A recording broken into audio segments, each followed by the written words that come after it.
Web series story expert presence deception. ये film एक erotic thriller है। इसे डायरेक्ट किया था मार्शल लेगेंगर ने। इसमें राइटिंग का काम मार्क बॉम्बैक ने किया था। ये film Hugh Jackman, even McGregor और मिशेल विलियम्स की अदाकारी से सजी है। ये कहानी है जोनाथन मैकरे की। वो बड़ा डरा सा रहता है। पेशे से वो अकाउंटेंट है मैनहट्टन में, अपने काम में निपुण भी है, पर फिर भी लोगों से डर जाता है। एक बार जब वो देर रात को एक लॉ फॉर्म में ऑडिट कर रहा था, तब एक शख्स ने उसे दोस्ती करनी चाहिए। इसका नाम है वाइट बॉस। वाइट एक करिश्माई वकील है। इन दोनों ने एक दूसरे के प्रोफेशन की बातें शेयर की। घर जाते हुए जब जोनाथन ट्रेन से स्टेशन पर इंतजार कर रहा था, एक खूबसूरत लड़की को उसने देखा। उस लड़की ने भी जोनाथन को देखा। ये दोनों ही ट्रेन का वेट कर रहे थे। जब ट्रेन आ गई तब उसने जोनाथन से स्टेशन का नाम पूछा और ट्रेन में चढ़ गई। उसके पीछे जोनाथन भी चढ़ा, पर वो दूर खड़ी थी। उससे करीब जाकर उससे बात करने की जोनाथन की हिम्मत नहीं हुई। इस ट्रैवलिंग में वो सोचता रहा कि कई बार वो उसके पास जाए, बात करे, पर इतने में उसका स्टेशन आ गया। जब वो लड़की स्टेशन से उतरी तब जोनाथन भी उसके पीछे उतरना चाहता था, पर इतने में ट्रेन का दरवाज़ा बंद हो गया।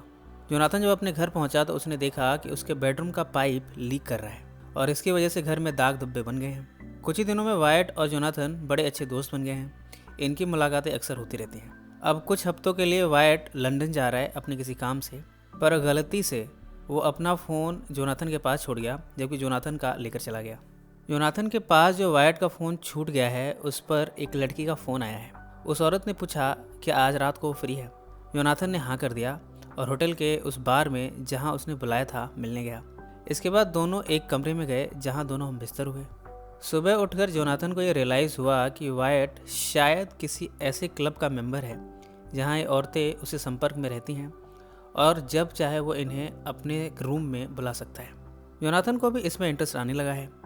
अगले दिन जब वाइट ने जोनाथन को फ़ोन किया तब उसने कहा, तुम भी इस क्लब का हिस्सा बन सकते हो। एक बार तो इस ग्रुप के अंतर्गत जोनाथन की मुलाकात एक बूढ़ी औरत से भी हुई। जोनाथन उसके साथ भी हम बिस्तर हुआ, पर दोनों ने एक दूसरे का नाम एक्सचेंज नहीं किया। इस तरह अगले कुछ हफ्तों में जोनाथन बहुत सी खूबसूरत लड़कियों के साथ हम बिस्तर हो चुका है।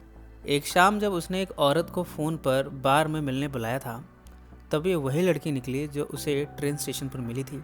इससे वो सरप्राइज्ड हुआ है। दोनों होटल के कमरे में गए। जोनाथन इस लड़की के साथ कोई जल्दबाजी नहीं दिखाना चाहता। उसने उसके लिए खाना मंगाया और ढेर सारी बातें की। जोनाथन ने कहा, मुझे मालूम है कि तुम्हारा नाम एस से शुरू होता है क्योंकि तुम्हारे की चेन पे एस लिखा है। वो लड़की भी जोनाथन से बड़ी इम्प्रेस्ड है और दोनों की दोस्ती बढ़ती जा रही है। इसके एक दिन बाद इस समय जोनाथन को और भी फ़ोन कॉल्स आ रहे थे और जोनाथन उन्हें रिजेक्ट करता जा रहा था।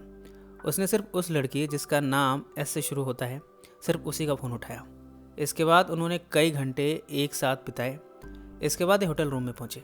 यहाँ जब ये दोनों करीब आए तब एस जाने लगी। जोनाथन ने इसकी वजह पूछी।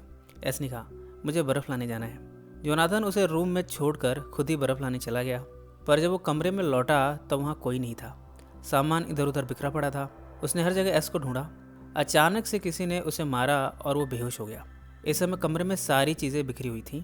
इसके बाद जब उसे होश आया तब रूम की सारी चीज़ें ऑर्डर में रखी हुई थीं। उसने पुलिस को फ़ोन किया। उसने बताया कि कोई औरत उसके साथ थी, पर उसे उसका नाम नहीं पता। उसे उसके बारे में कुछ भी नहीं पता, पर उसकी जान खतरे में है। वो उसे बचाना चाहता है। डिटेक्टिव को जोनाथन की बातें बड़ी डिल्यूजनल लगी क्योंकि जोनाथन उस लड़की के बारे में कुछ भी इन्फॉर्मेशन नहीं दे पा रहा। उसने उसे दिलासा दिया और कहा, हम कोई केस रजिस्टर नहीं कर सकते, पर तुम मेरा कार्ड रख लो, अगर ज़रूरत हो तो फ़ोन कर सकते हो। जोनाथन को एस की फिक्र है। जिसने भी उसे किडनैप किया है वो उसे मार भी सकता है। इसी डर में जोनाथन परेशान है। फिलहाल तो वो वाइट को ढूंढ रहा है। वो उसके फर्म में पहुंचा। यहाँ पता चला कि कोई वाइट नाम का शख्स यहाँ काम करता ही नहीं है। वो उसके अपार्टमेंट में भी पहुंचा। यहाँ तो कोई लेडी रहती है, वाइट नहीं रहता, और उस लेडी को वाइट नाम के शख्स के बारे में कुछ पता ही नहीं है। इसके बाद थक हार कर जोनाथन अपने अपार्टमेंट पहुँचा। वो देखकर सरप्राइज है कि वाइट यहाँ उसका इंतज़ार कर रहा है। उसने कहा, तुम्हारी एस मेरे पास है और मैं उसे मार दूंगा। तुम्हें सिर्फ मेरा एक काम करना है। तुम्हें जिस फर्म को तुम ऑडिट करने वाले हो वहाँ से $20 मिलियन चुराने हैं। तुम्हें पैसे स्पेन के एक बैंक अकाउंट जो कि जोनाथन नाम से होगा उसमें ट्रांसफ़र करने हैं। इसके बाद वाइट एस को मारने की धमकी देकर चला गया। जोनाथन को वाइट के सेल फोन पर वॉइस मेल आया है। ये वॉइस मेल टीना का है। ऐसा लगता है वाइट को पर्सनली जानती है। जोनाथन उसके होटल रूम में उससे मिलने गया। वो वाइट की सच्चाई टीना से जानना चाहता है, पर टीना कुछ भी नहीं बता रही थी। जोनाथन ने पहले तो उसे धमकाया, फिर रिक्वेस्ट की। इसे टीना ने कहा, उसका असली नाम जेमी है, हम एक पार्टी में मिले थे जिसे कि रुडोल्फ हॉलोवे ने होस्ट किया था। इसके बाद जोनाथन ने जेमी की सच्चाई का पता लगाना शुरू किया। उसने इंटरनेट पर भी ढूंढा। उसने पाया है कि जेमी पर इल्ज़ाम है कि उसने रुडोल्फ का मर्डर किया है और वो इस केस में वांटेड है। अगली बार जब वायट का फ़ोन आया तब जोनाथन ने कहा, अब मैं तुमसे नहीं डरता। मुझे तुम्हारे बारे में सब कुछ पता चल गया है। तुम जेमी हो और तुमने रुडोल्फ का खून किया है। अगर तुमने एस को नहीं छोड़ा तो मैं तुम्हें पुलिस के सामने एक्सपोज कर दूंगा। जेमी को इस पर गुस्सा आया। उसने जोनाथन को एस की फ़ोटो भेजी जिसमें उसके मुंह को बांधा गया है।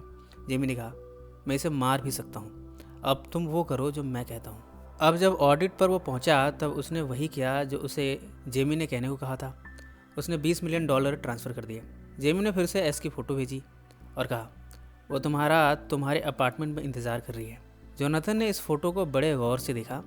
उसने देखा कि बैकग्राउंड में जो पाइप है वो लीकेज होने के पहले की है, यानी ये फ़ोटो काफ़ी पहले खींची गई है, शायद उसका एस से मिलने से भी पहले। यानी एस भी जेमी के साथ मिली हुई है। वो ये सोच ही रहा था कि वो अपने अपार्टमेंट के आगे पहुंच चुका था। इतने में अपार्टमेंट में एक्सप्लोजन हुआ।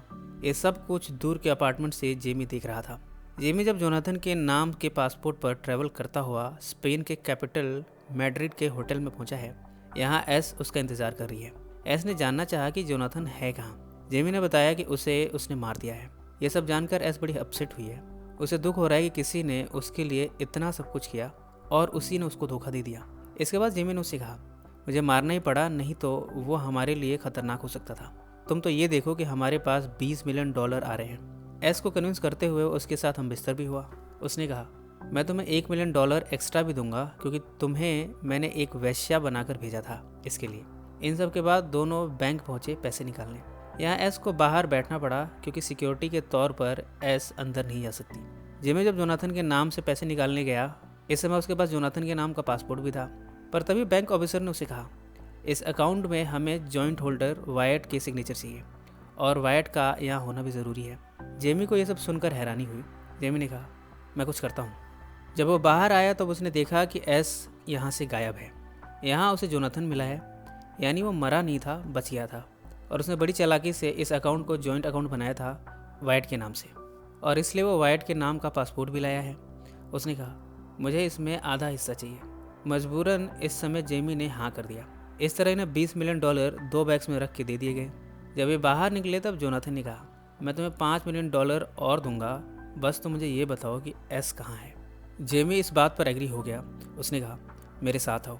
वो उसे एक पार्क में जहाँ सुनसान है वहाँ लाया है। यहाँ उसने जोनाथन पर गन तान दिया, पर इससे पहले कि वो गन चला पाता, एस ने यहाँ आकर जेमी को शूट करके मार दिया। जोनाथन ने जेमी को संभालने की कोशिश की पर वो मर चुका था। जोनाथन ने सारे पैसे यहीं छोड़ दिए और एस के पीछे गया। एस ने कहा, तुम मेरे पीछे मत आओ, मुझे अफसोस है मैंने तुम्हारे साथ जो कुछ किया उसके लिए। हो सके तो मुझे माफ़ कर देना। ये कहकर वो एक कैब में बैठकर चली गई। इस समय काफ़ी भावुक थी वो। इन सब बातों को कुछ दिन गुजर गए हैं। जोनाथन अभी भी मैड्रिड में ही है। एक दिन उसने एस को फिर से देखा। एस ने भी उसे देखा, उसे स्माइल दी। इसके बाद दोनों एक दूसरे के करीब आए। इसी नोट पर यह फिल्म समाप्त हो गई। ये कहानी आपको कैसी लगी कमेंट्स में ज़रूर मेंशन करें। सो फ्रेंड्स, फिर मिलेंगे ज़िंदगी के किसी नए मोड़ पर।